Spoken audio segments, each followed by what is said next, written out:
川普狂吹辉达的 Blackwell 比其他所有晶片领先了10年，黄仁勋就是立刻打脸，任何低估华为的行为，他认为都是非常的愚蠢。那黄仁勋一直不断的强调，其实让大陆用美国的技术，反而是可以去主导中国大陆在相关的科技发展依赖度上，还是需要美国。现在 Blackwell 面临到的挑战就是华为，华为升腾910C 和910B AI 芯片已经被腾讯、百度等公司采用。中国大陆为什么可以自主供应，跟美国脱钩？怪美国自己。对于中国大陆来讲，整个国家的力量全部灌输在某一点上的时候，做什么都成功。中美之间的晶片战，赶快来看到是这一回是川普要怕了吗？因为他吹牛说呢，这个 Blackwell 领先了10年，结果竟然是被黄仁勋亲自打脸。另外，今天也会来关心到的是大陆的长兴 HBM 有了重大的突破，美中的这一场科技战，现在可以说是正式的要彻底脱钩了吗？今天我们会一起做解读3个火线话题，等一下请来宾来帮我们做解答的。川普呢吹牛，他说 Blackwell 领先10年，结果黄仁勋就冷回他说，事实上呢只差了几奈秒而已。美国禁令会不会让中国反而自己突围呢？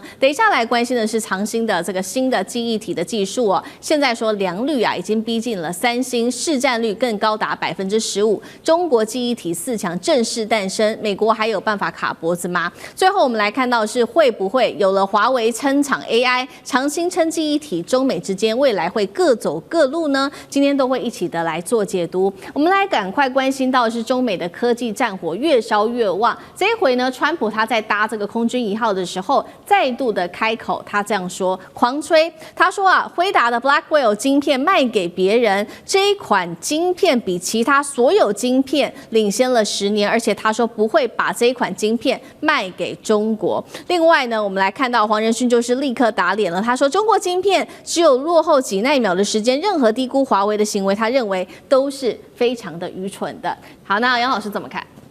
你知道奈秒它是一个时间单位，它是1秒的10亿分之一，那我们通常有人大概现在都知道医美讲皮秒，对不对？那1奈秒等于1000皮秒，所以这个是它的形容，就是说非常的短暂，非常的短暂。中国跟美国这个差距，但这个差距它的形容当然这是一种形容词，你一定要了解啊。可是实际上现在你看黄仁勋这1、2天正好就在华盛顿召开辉达的就是开发者大会。他又再一次的强调，因为在 APEC 的会议上，他也做了演讲，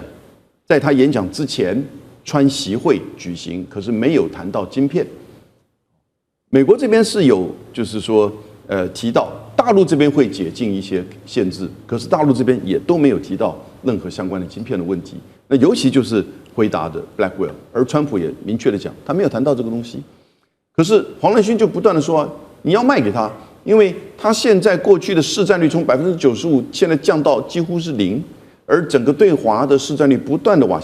下降。H20这种降格的产品都被认为要增加课税，被美国要课15%，而中国大陆官方甚至说这边可能有后门。那习近平还把它当作笑话，跟李在明说：“我送了一个小米机看看是不是有后门。”所以。这样的情况显现出辉达在大陆这边的这个市场现在受到局限。那黄仁勋一直不断的强调，其实让大陆用美国的技术，反而是可以去主导中国大陆在相关的科技发展上，未来在技术的依赖度上，还是需要美国然后当然也让美国企业能够有所获利，你获利就可以转为做投资，作为什么研发，那你永远在技术上可以领先。现在 Blackwell 面临到的挑战就是华为。华为的这个升腾910C 和910B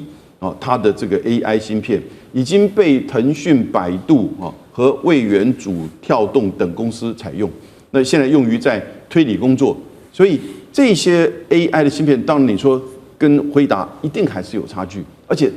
另外一个问题，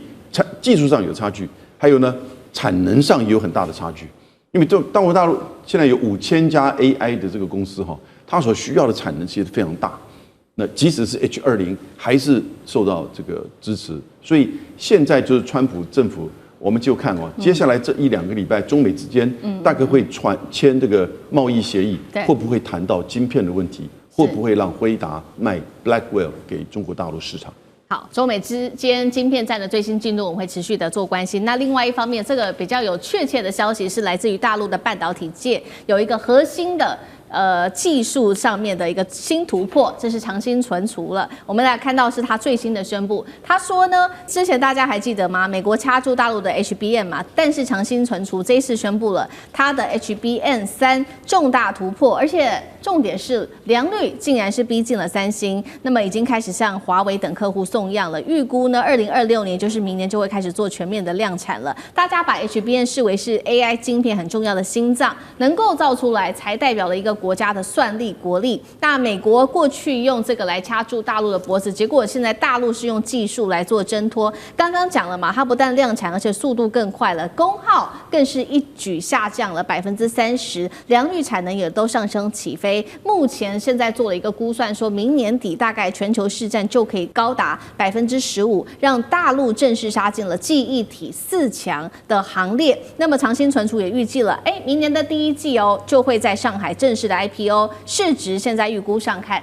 3000亿人民币，这是中国科技业跟美国分开的一个重要分水岭吗？美国未来还能靠 AI 记忆体卡大陆的脖子吗？委员怎么看？我们先跟大家讲一下哈 ，HBM 就是高频宽记忆体，它其实就是 DRAM 的一种，它只是用3D 的方式把它堆砌起来，然后可以直接粘在这个所谓的 AI 的晶片的基板上面。这什么概念？因为 AI 的晶片有3种啊，第一种啊就是这个辉达擅长的 GPU， 第二种是 Google 的 TPU， 就所谓张量处理器。那第3种呢是华为跟寒武纪的所谓 MPU， 就是神经网络处理器。它是3种不同的 AI， 那虽然都不同，但都是在做高速的训练推理啊。那么这里面所需要都是上兆元单位的运算。那你在运算的处理的过程里面，它是一方面运算，然后一方面累积记忆，就是资料放在记忆体里面，然后跑到 DRAM 里面，跑到这个 AI 运算完又送回去，是不断的这样来来回回，所以要速度非常非常的快，所以要高频宽记忆体。高频宽就是高速公路好几线道啊，低频宽就是高速公路只有2线道或1线道，这样的一个概念。那高频宽记忆体呢，现在是全世界只有3家做得出来，就是三星啊、SK、海力士，然后再加上美光。那现在长兴存储如果也做得出来的话，对中国来讲，在 AI 晶片是一大突破。是因为现在即使说我们用华为的这个升等的这种晶片 MPU 的晶片来做 AI 运算，可是我们仍然还是要去跟韩国跟其他地方买 HBM。那如果他们限制不卖给我们，那我们的升腾的这个运算的效率就会降低很多。那现在可以自己做了，就不受影响，而且还可以扩大市场。那所以如果说，我们可以自己做 AI 晶片，又可以自己做 HBM， 那现在剩下最后一个，就是我们可不可以有封装 CoWoS？封装 CoWoS 就是中间不要以前的什么线路图连接的，直接把连成一团，然后用垂直穿孔技术啊，我们叫什么 Silicon Through Via 这种穿孔技术，就等于几乎都没有线路中间浪费时间，会产生低功率。它 LP 就是 low power low power 的 DDR5X 就是5倍的然后用这种方式会使得整个的推理的速度可以说爬了好几层楼梯上去。是，所以表示说黄仁勋讲的对啊，对仅落后几奈米啊，所以现在已经开始不落后了。所以只要 CoWoS， 因为 CoWoS 在全世界做的最好的台积电所以如果 CoWoS 再加上去能够封装成功的话，那中国的只剩下 MPU 如何升级的问题而已啦，因为中国没有在 AI 晶片不是走 GPU 的路线，是走 MPU 的路线那这个还在竞争中，就是说到最后是 Google 的 TPU 会赢呢，还是辉达的 GPU 呢？还是中国的这个什么的 MPU 最后会取得最大的胜利呢？坦白讲，没有人知道。现在刚刚在起跑点，假设我们今天是马拉松，我们现在才跑多少？才跑1公里而已，后面还有很远的距离要拼命了那没有人敢讲说谁会赢那只是目前看起来是黄仁勋跑在前面，可是不担保说，因为很多科学家讲 GPU 有个限制在那边，可能会被 TPU 或者 NPU 给突破过，那我们就拭目以待。好，所以我们看到大陆现在在这个晶片战，从设计、制造到记忆体都已经完全的自主化。那么封装还在努力的当中。那现在黄仁勋也都亲口承认了，他说大陆现在封锁我们的 H20的晶片进口，代表说他已经拥有足以支撑军方需求的 AI 晶片了，也暗示说，未来黄仁勋认为中美之间在这场科技战上面会正式的走向彻底脱钩吗？舰长怎么看？我们现在一直在讨论。中国大陆它为什么可以自主供应，然后可以跟美国科技脱钩？不怪别人，怪美国自己。为什么？我们现在拿出来这张图版其实是在2020年就已经提到的，无论是索尼或 NEC， 它的高层就已经特别提到这件事情。也就是说，如果说不让那个中国大陆它可以购买到这一些晶片的话，那其实真正最后造成的影响，也就是他自己另辟蹊径，他自己走自己的路。而且不要忘了，对于中国大陆来讲，它其实是举国体制，也就是整个国家的力量全部灌输在某一点上的时候，做什么都成功。那也就是当我们在看的时候，现在黄仁勋这种讲法其实并不过头。为什么？因为黄仁勋他不是看现在，他是看未来。为什么未来只落后几奈秒？真正的原因是因为这一个，无论是华为，或者是我们等会还有可能会提到的小米，他们自己都形成了固定的生态圈。然后这个生态圈已经有别于 iOS， 或者有别于 Android， 有别于 Microsoft。它自己形成之后，举国体制又再进行这个内循环，然后大家认为说，那就是你中国独强而已，那就是你自己关起门来强而已啊，不是？为什么？最近我们终于看到了，2025当初大家讲中国制造无感，可是现在稀土变得有感。稀土当然现在这一个已经就是递延1年后实施，也就是有关于稀土的申请，你必须要用中国的软件，你必须要使用中文申请。这个也就是从内循环把外循环一起拉进来，当内外循环一起转动的时候，对不起，黄仁勋讲的就是只差几奈秒。先前黄仁勋不是说过吗？他说迟早有一天的，美国你别以为自己在 AI 的领域上面稳赢中国，因为两边的差距真的只剩下奈秒而已。这个话才说完，我们要来看到他还说华为会取代辉达，也都只是一个时间的问题而已。确实是这样子的吧？这句话好像现在看起来已经要应验了，因为我们要来看到的是最新的消息，这是来自于华为。它的服务算力效能现在已经正式的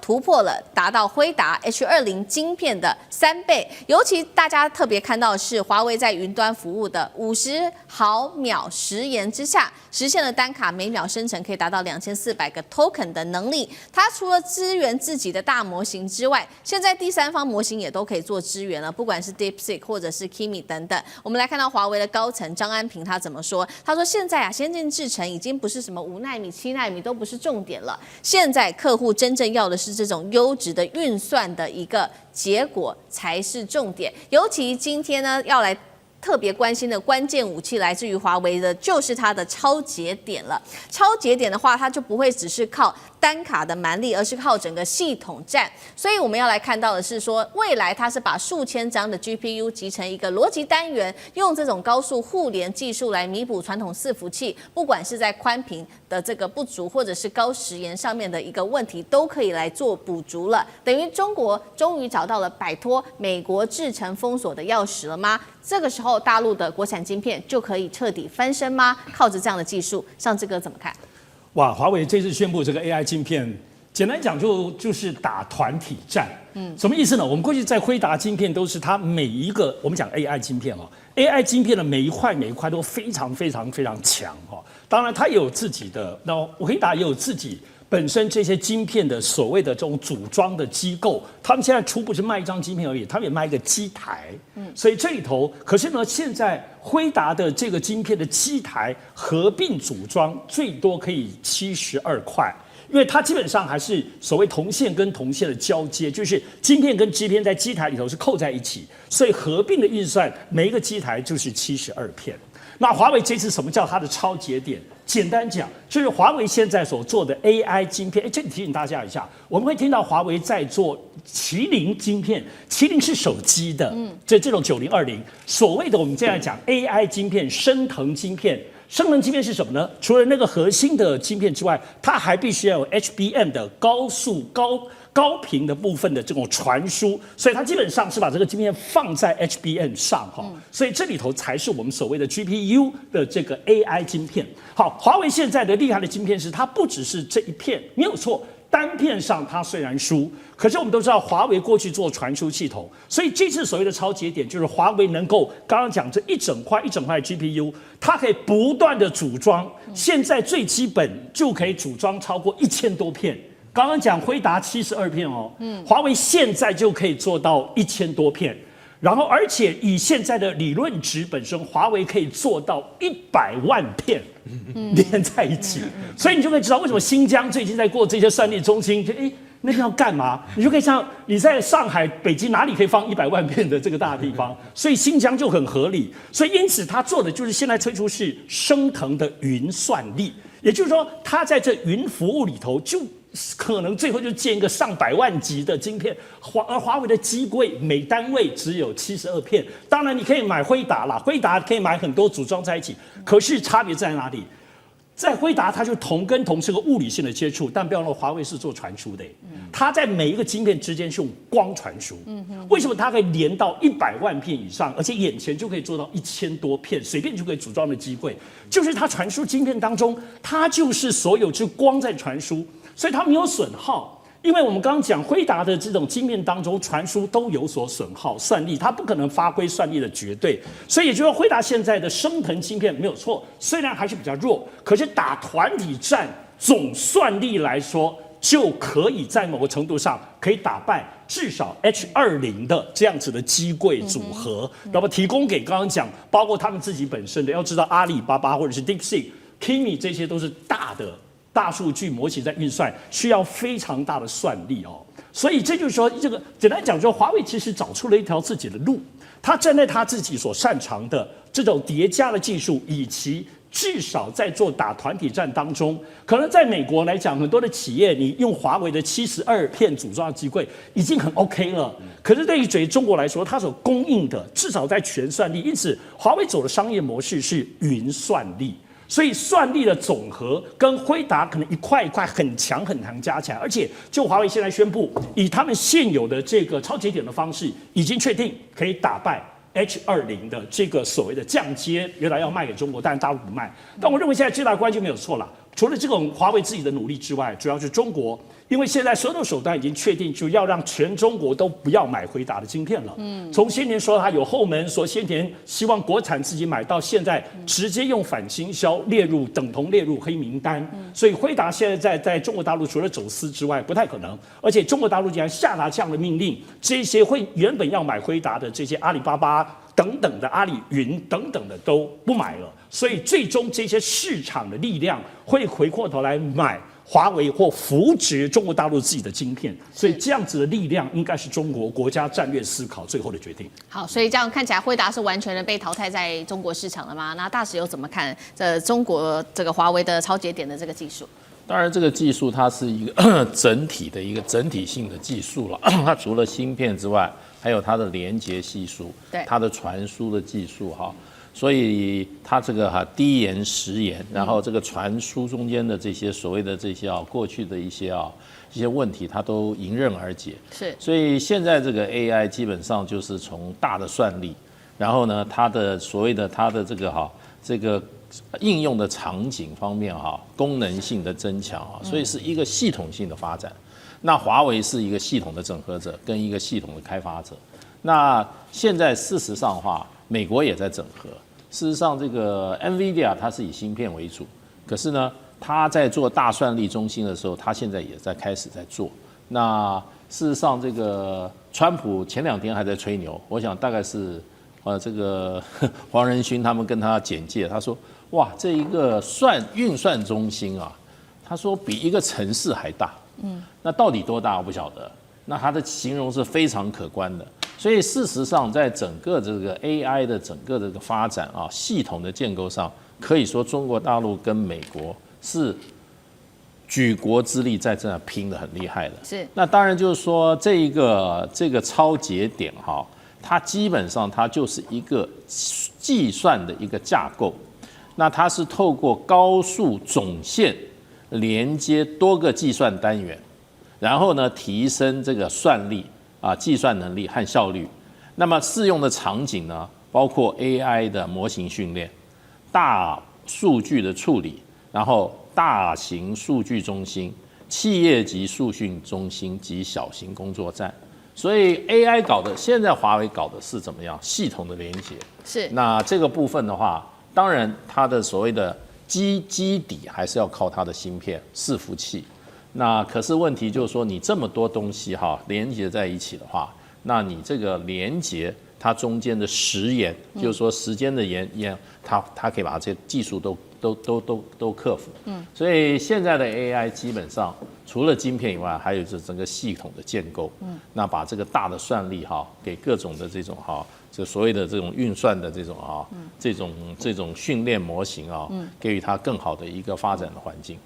好，华为有了这个新技术之后，我们也来看到，所以它接下来呢，已经宣布了未来3年它有一个新的蓝图，一共是3年的计划。那我们请导播帮我们 take 上面包括了未来3年的蓝图，它主要就是发展在它的升腾晶片上，不管是升腾，我们要先来看到2026年它说发展出的950PR， 这个会搭载自研的 HBM 记忆体，还有互联频宽可以暴涨2.5倍，另外还有升腾960、970等等都会持续的做升级。再来刚刚提到的超节点也会持续的做发展。最后我们来看到它也打这个 AI 的人才大战。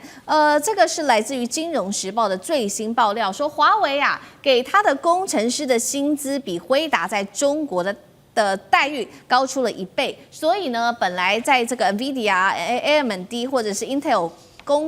工作的这些尖端的华人高层，他们也纷纷的回流了，愿意来为华为来打拼了。3年内有没有可能反超辉达？有这么快吗？中国 AI 的华为时代真的在此刻算是正式开始、正式到来吗？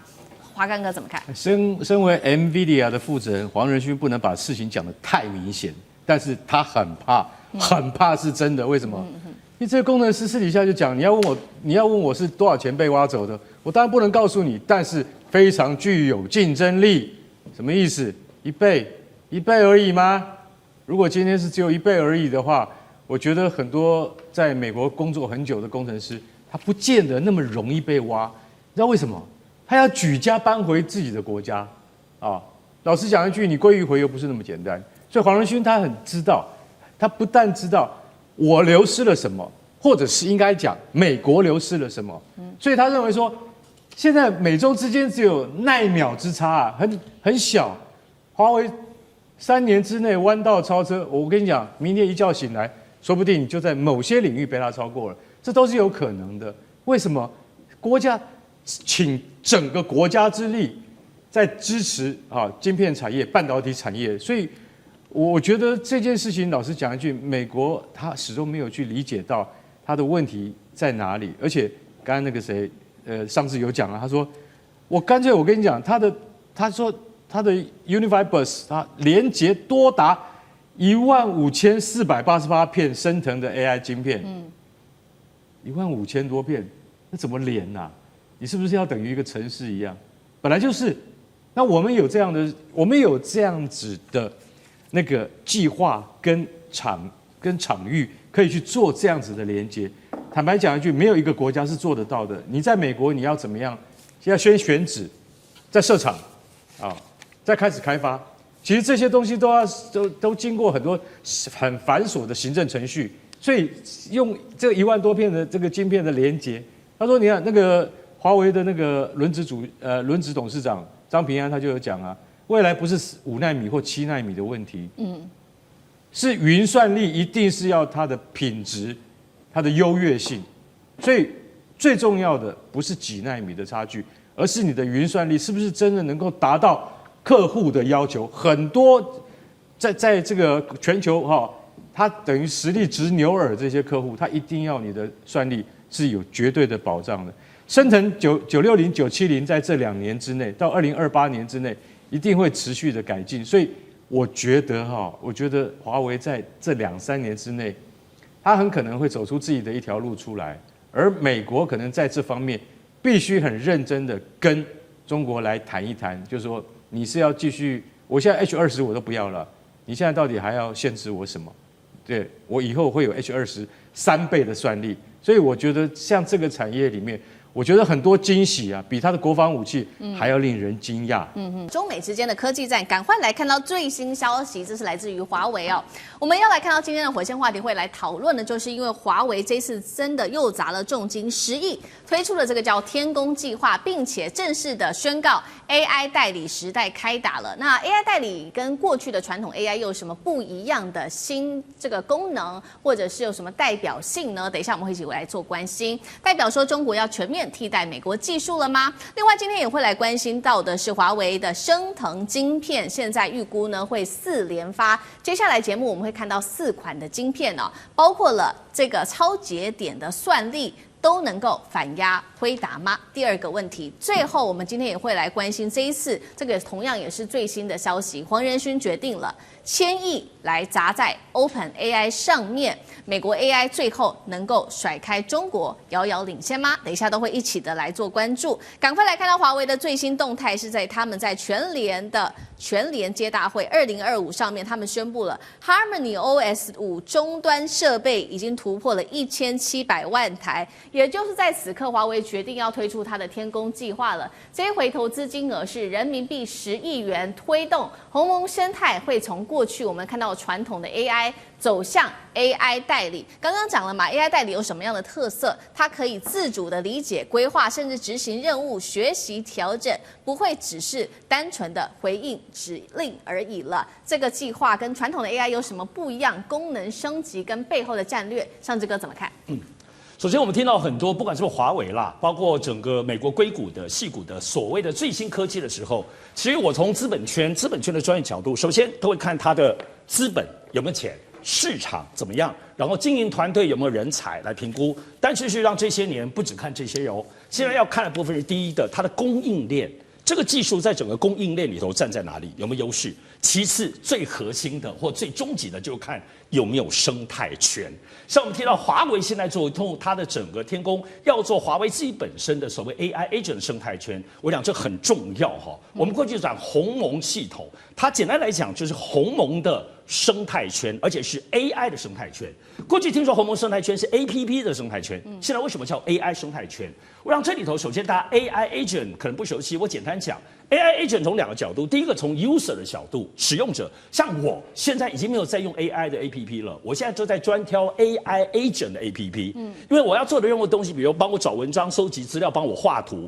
以前我要找3个 APP， 我现在只要找个助理，他直接帮我找 APP 就可以了。所以简单讲 ，AI 华为现在后面建立的 AI 生态圈也是一样，因为华为现在它的生态里头就有超过1300多个很强而有力、经常被使用的 APP，跟他们这些开发的功能。可是你说要使用者去寻找，无论从 PC 或者从手机上很困难。所以华为如果建立这个技术生态圈，去统筹帮使用者去整理这个部分，我们现在看到可能是华为的一个统整的一个功能，直接告诉你什么功能可以用，就省去了很多麻烦。2方面，它也直接可以跟这些帮他开发的这些死忠的 APP。绑得更紧，包括分红、利润这些也可以很清晰哈。我想这大家应该有点理解。当然，华为这次具体的宣布，其实还是个很宏伟的。他宣布他未来这个生态圈要有1万个服务，就1万个很厉害的服务的功能，要有1000个意图框架。什么意思呢？就1000个直接你就看得懂的东西，你即使是小白也都可以用，以及包括刚刚讲，他说要提供算力，让15000个他自己华为的人去供应。长时间15000人是帮这个生态圈去服务这些 APP， 也服务我们这些使用者。话虽如此，但我自己觉得最让我印象深刻的其实不是这个，因为这都可以先前推论。而是现在华为除了它的叫升腾950，也宣布960、970的更厉害的晶片之外，大家也知道它投资新海来，包括做光刻机，这些都是真的。但我这次比较惊吓的是，华为竟然也投资做 HBM。HBM 其实它是高频宽记忆体，就是说你开发的晶片要放在这个 HBM 上，它才可以快速的沟通。因为单单只有晶片，它只是算，晶片跟之间需要沟通啊，所以这是 HBM。HBM 的技术过去是由韩国在主导以及超微，不是辉达的哦。所以在这个系统里头，华为过去 HBM 都仰赖韩国，最近美国也在追杀，所以我在这一次才发现到，哇，华为竟然也投资要做 HBM。等于是全产业华为全部都在进行在推动了，成不成功不知道，因为它毕竟是追赶者，但至少这样的雄心，而且华为没有上市哈，它所有做的这些推动都机密，不用对外宣布，所以还是值得关注的。对，所以华为这一次的2大策略，第一个就是建这个 AI 生态圈 AI Agent， 第二个刚刚提到就是要推出的4款晶片，刚上志哥帮我们特别提到其中一款就是升腾950 PR， 现在预计是在明年的第1季就会正式的问世了。那刚刚提到的高频宽记忆体也就会使用华为自己研发的，不过现在眼前还是有一些的问题，包括它受到这个美国的制裁，所以还是不能去台积电来做投片，所以他们现在决定呢，这个原本的单颗算力，华为还是比不上辉达，所以他们想出了一些办法来解决眼前的困境，包括它要靠它的超节点的策略，也就是拼凑多颗的晶片组成一个新的效果，在未来可以保持最强的算力。他们预估在这样子的一个结合之下，主要能力就可以超越了辉达。大使怎么看？对，这个是华为一直在找的一个解决，它现在就是说在制造芯片上没有办法这个运用所谓的这个极紫外光机做7奈米以下的这样子的一个芯片的一个限制。那虽然华为也在尽量努力在这个光刻机上自力更生杀出一条血路，可是，在没有办法找到像这个极紫外光机的取代品之前，它有很多途径。对，像比如说，它是中兴帮它这个试用这个深紫外光机，就生产出来了7奈米甚至5奈米的晶片我记得这个华为曾经提过，他们就靠着什么堆叠的技术，还有一个是重复曝光的技术这些事实上都可以。那你堆叠的技术，你就是你把几片晶片用封测的方式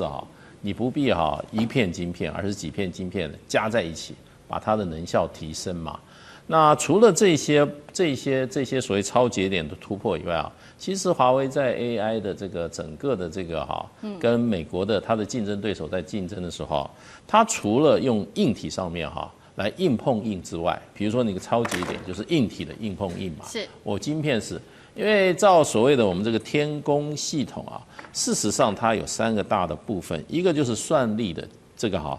底座，算力底座就是需要什么？就是需要晶片，是你就是需要升腾910C，甚至是更高，这个是硬碰硬的。可是还有一个部分呢，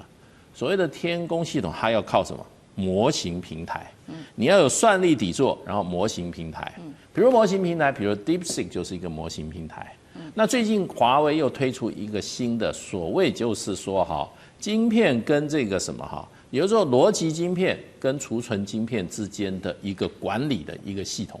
也就是说你在你的 AI 的晶片，比如说升腾它是属于逻辑晶片，那你要在这个所谓的记忆晶片，也就是 HBM 超宽频的这个记忆晶片里面，中间在这个高速的往返。把这些记忆的这些资讯在这个逻辑晶片里面相辅相成，然后做出想要的东西。可是这个取用 HBM 的这个过程中，他认为过去像这个 NVIDIA 它的那个中间是有很多重复跟浪费的地方，所以他设计了一个新的 manager， 那它是一个系统，也就是你的 AI 晶片在取用 HBM 里面的资讯的时候，它可以怎么样不需要那么大的储存量，它可以更精准的找到它所需要的资讯，就是说你储存的精细，这是它另外一个另辟一个途径。所以现在华为的 HBM 被美国也断了嘛，现在它不准这个海力士跟这个三星卖给华为这些 HBM， 那大陆就这个华为用这种方式，所以就变成就是说，其实达到目的有很多种方式。那这些也是中国大陆在模型平台方面是做的功夫。所以呢，这些科学的路径不是只有一条路，有好多条路。所以华为事实上除了硬碰硬的晶片制造设计外，那其他在这个模型平台上面它也在找出路。所以呢，最后大家就看你做出来的结果是如何。那华为这个天宫还有所谓的行业运用这一块，它要把 AI 的应用尽快推动到所有的千家万户里面去。所以就整个来讲，华为是齐头并进，各种新的方法它都在一起在做。那这个可能比像 NVIDIA 这个公司只做晶片，可是它在大模型上面它事实上它一定要人家用它的大算力而不能够用小算力这样子的一个模式可能 NVIDIA 没办法突破，可是华为做得到。好，谢谢大使。那我们刚刚关心的是中国大陆它现在的进程。那我们现在也来看到，因为最新消息这个同样也是来自于辉达，因为它也最新宣布了，它接下来同样为了拼 AI， 所以它投资了1000亿美元帮这个 OpenAI 来打造它的下一代超级数据中心，用电量现在根据统计会高达10 gigawatts， 配备数百万颗 GPU 来支持它最先进的 AI 模型的开发。那这个就能够帮助美国 AI 甩开中国吗？干哥怎么看？1000亿美元是什么概念？你知道吗？黄仁勋怎么这个大手笔要干这个事情？其实很简单，他其实就是说我今天一定要能够保有我在 GPU 人是 AI 的核心，就是我 OpenAI 是我的主要客户，对我投资它的话，以后在 AI 的供应链上面，我一直可以保持领先的地位，而且1000亿也是长期投资啦，也不是说一次就拿出1000亿美金出来。可是1000亿美金真的是非常庞大，华尔街真的被他吓一跳。他说1000亿美金你知道是什么吗？那个 Nike 大家知道全球知名的运动品牌，它的市值就是1000亿零50亿美金，也可以换算成整个缅因州的市值啊。缅因州的 GDP 就是1000亿美金年 GDP， 那如果照你这样子讲的话，那黄仁勋是不是在冒大险？其实不是，因为为什么？他不是已经投资了50亿美金到英特尔吗？然后买了英特尔的4%的股权嘛，对不对？所以我跟你讲，他在这一关，川普已经可以同意他了。其实黄仁勋心里还是心心念念在想大陆这个市场怎么办？这才是重点呐，对不对？因为他们说你现在他不是有一个 RTX Pro 6000D 的这个晶片，他说现在大陆不要，为什么？因为大陆认为说，其实我跟你讲，我们现在就是要提升我们华为，刚大使讲的技术，对，华为自己晶片的技术。那老实讲一句，如果说你认为华为现在晶片还做不到的话，它总有一天做得到。我讲句实在话，大陆的总有一天不会太远，明年就是就是总有一天了。所以其实大陆的进步有时候是华尔街他们没有办法去预测的这种事情。那现在阿里巴巴跟那个华为他们就暂停买辉达的晶片了，它加速在自制当中。所以你认为黄仁勋那1000亿的投资到底划不划算？有观察家认为说，你恐怕会成为 OpenAI 最后一个金主，因为 OpenAI 再这样无限制扩张下去的话，会很惨。好，孝伟哥又怎么看？其实当然说，像现在来讲哈，那黄仁勋他愿意投资1000亿美元，那这个规模非常大，因为不管怎么说以这种 AI 产业或者说是晶片产业来说，你要开发新晶片，然后开发速度更快、运算能力更强，然后甚至于效能更高的晶片，你就必须要花钱，然后去那个买机器，然后呢或者说从现有这个制程上再去精进，从这些现有制程精进、那个制程精进以及这个投资所获得的这样的成果，相对来说的确会让那个黄仁勋他在整个这个晶圆产业里面他特别是它的这个晶圆设定是在这种所谓 AI 那个晶片，也就是说能够让它的晶片做 AI 运算跟提供这个那个功能。那这个时候它本身的这个如何能够让它的晶片未来在耗电量或者说效能上更为提高，这些钱花下去就是要做这些事情。那你说好，在未来的这个过程里面，你说现在中国大陆、美国现在基本上来说对中国大陆完全抱持这样一个算是一个这个坚壁清野式的这样一个这个晶片的这样一个主角。所以在这个情况下，那对于美国来讲，讲，如果说今天像那个黄仁勋能够持续这样投资下去，是不是有可能未来能够挡住华为？我个人认为那只是时间的这个差距而已，因为中国大陆它的这个产能更大，它未来的能够投入的这个资金更多的话，有一天好超车也不会是这个不可能的事。中美的晶片战现在进入到奈秒之争，华为现在同样的要翻倍扩产超车辉达吗？要多久的时间？等一下我们会来做解答。另外，成熟晶片也卡住了美国的帝国，等一下都会一起来做关心。现在赶快把焦点放在这一场中美之间的科技战，已经不是所谓的争分秒了，而是奈秒的对决。这句话不是我说的，这句话是黄仁勋说的。黄仁勋怎么说呢？最新他坦诚了，中国制造的晶片领域只落后美国几奈秒，这个已经不是世代优势，而是瞬间的一个差距而已了。好，另外一方面，黄仁勋之所以会那么紧张，当然了是有几个原因。首先，针对中国大陆的市场 ，H20现在被指控有反垄断法的问题。那针对美国市场，现在也被卡关，因为呢，黄仁勋本来要为大陆特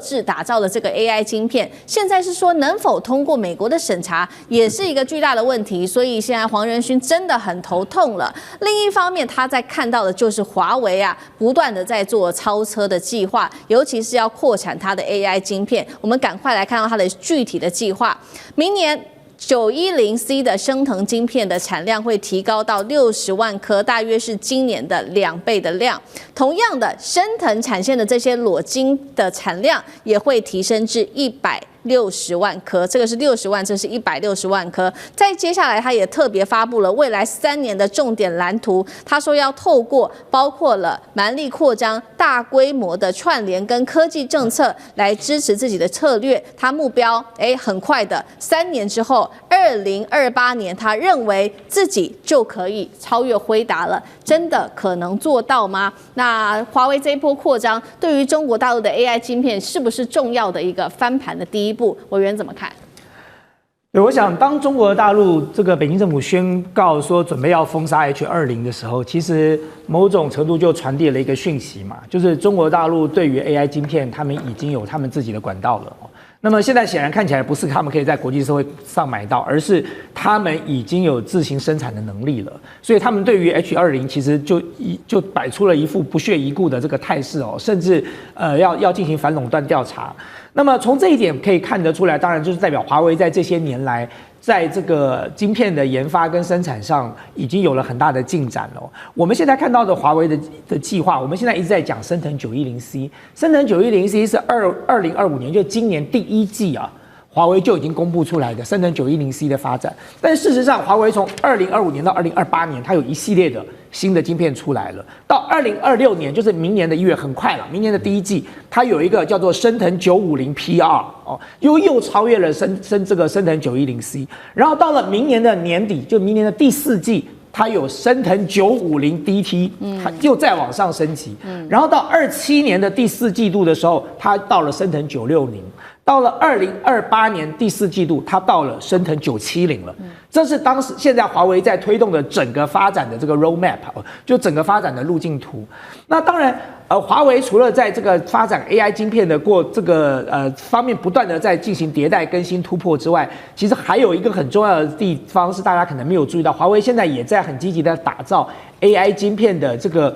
应用环境就作业系统。各位知道，我曾经在节目说过很多次说。之所以黄仁勋能够绑架这个辉达，能够绑架全世界这么久，为什么 AMD 做不到？为什么辉达做得到？的关键其实不只是在硬体，更重要的一点关键是在软体就是辉达花了18年的时间去打造了一个叫做CUDA的软体，这是一个作业环境，在这个作业环境上可以很友善的去帮助大家把辉达的晶片做 AI 的运算的应用那么因此这就是一个简单的作业环境，就好像我们对于 iOS 系统或者是对于各个作业系统的依赖一样，当你习惯用在这个系统上的时候，你就会在这个系统上依赖在这里了嘛。那所以CUDA就被称之为什么？被称之为辉达的护城河，就是你要打败这个辉达先跨过酷达再说。所以华为在最近这几年，他们也在做这件事哦。所以华为不仅是在芯片上有所突破，而且有它一定的规划的发展的路径，它同时在作业环境上，它也在开始积极打造。我觉得如果今天华为照着它现在这个发展，在硬体上，在这个2028年第4季度，它的这个970出来，它一定有实力可以跟辉达一较高低在硬体上。那么这些年，如果华为在这个作业环境上也能够同步做出突破的话，那么我觉得当然这个未来对辉达来说，恐怕就是一个很悲惨的命运了。是好，那同样的问题再请教苑老师有怎么看2028这个关键年哦？对，这个关键点的话，这个3件事情合起来啊，首先的话呢，蛮力扩展里面讲的主要的意思是说，大家发展的方向一致，朝这个方向来讲，现在不讲什么策略，就是说什么呢？这个方向是什么呢？我坦白跟大家讲啊，就是说在 AI 的话呢 ，AI 其中最重要的啊，分成了3个部分，一个是它的硬件部分，这个就是说是刚刚你讲到这个升腾的这个晶片，然后第二个就是它的软件部分，就是它的生态环境这个酷达的，然后第3个的话呢，就是要超越美国，这是它一个主要的目标。那么这3个目标一旦确定后呢，这个叫蛮力发展。然后呢，什么叫做大规模串联呢？请大家要注意啊，这个大陆这边生产的 AI 芯片的话呢，不是只有华为一家，华为固然是很厉害，寒武纪呢，大家不要忘了，寒武纪的话呢，就是在股市中大获全胜的这个寒武纪啊，2个这个浙江人，一对陈系兄弟嘛，啊，那么他们本身来讲，这个串联呢，他们有没有可能相互支援呢？有可能，为什么呢？因为政府的大力支援，政策的支援的话呢，希望你们能够拿出一个东西，在软件、硬件以及在能够超越美国上都能够具体的这个发展。那么政府的资源当中的话呢，除了钱以外，除了人以外，除了各种保证以外，最重要的是，因为 AI 芯片的发展需要非常多的电力。你有没有注意到大陆现在在发展电力的时候，简直是厉害的不得了？就昨天还听到了一个在空中就能够发电的一个，在新疆啊用空中来发电的时候的这种情况下，更不要说是亚江计划。这么多的电力的话呢，目的就是为了要促成 AI。那么大陆通常来讲的话，对于跟美国竞争的话呢，就是其实平常来讲都是尽量让美国没有感觉到是威胁，但是黄仁勋他比较懂啊，他自己就在这一行里头。黄仁勋讲这句话的话，居然被那个 Steve Bannon 讲说要把他递解出境啊，这个都已经在美国长大的人要把他递解出境，为什么？他觉得说是啊，长他人威风啊，灭自己的志气啊。黄仁勋讲这种话是实际的，为什么呢？因为 nanoseconds 的意思是1秒钟当中区分等于100块，100万次啊，对不对？根本基本上都没有什么差别。我觉得黄仁勋没有讲实话了，实际上美国的话极有可能被大陆超越了。好，我们刚刚聊的很多都是这个 AI 的这个中美的争霸赛，在高阶的 AI 制程领域晶片。那我们现在也来聊，在成熟制程，现在大陆认为说未来可以确定搬下一城，那成为一个很重要的这个成熟制程的大国。那我们先来看到的是成熟制程，包括因为它涉及的范围真的是比较广，整个全部的日常生活都会用到成熟制程，飞机、汽车、家电等等。那现在很重要的事情就是说，虽然大陆还没有 EUV。但是现在，宇亮生在上海的这一间宇亮生，它打造这个 DUV 曝光机，能够透过多重的图形技术生产到7奈米。蔡司德国的这间公司特别提到，他说其实 DUV 的重要性是超过 EUV 的，因为全球80%晶片还是要靠它撑起。那现在有一个重点的数据，到2027年，中国在全球的成熟制程占比会高达40%，连美国自己大部分都用中国的这个成熟制程的晶片，2/3美国商品都是用成熟制程。中经院现在做出了一个最新的示警，大陆有望提前2027年之前彻底的超越台湾，同样是在这个成熟制程。干哥又怎么看？我觉得这已经是不争的事实了。2027年左右，最慢2028年，大陆很可能就会超越台湾。知道为什么？因为中芯国际现在正在测试它竟然是用，你说它用浸润式的技术，它现在竟然已经可以从用28奈米啊，然后去降到去做出7奈米的这种晶圆出来，所以我就认为说，其实老实讲一句，大陆它不管是弯道超车，或是它的学习模仿的过程当中，你H20晶片我还不觉得是很好用，刚刚大千讲的是吧？我还不觉得很好用，我走自己的路，为什么？2年前就开始制裁你了，2年前就开始管控你了。结果他们现在会发现，蔡司也发现啊，他说反而替大陆开了另外一扇门，因为大陆就走自己的路，他就干脆走自己的路。虽然说他们现在只能够做出 DUV， 当然我们知道它的最极致的表现当然是艾斯摩尔的这样深紫光极紫光机。可是那大陆现在它可以用这个深紫光机做出7奈米的晶片的话，那我想请问你一下，现在好看起来只剩下2年的时间，但是2年之内大陆半导体的变化非常大，它会跟什么？它会跟军武的那个系统的变化一样大，因为半导体是大陆整个国家在支撑的，甚至要比支撑任何的军事武器的发展。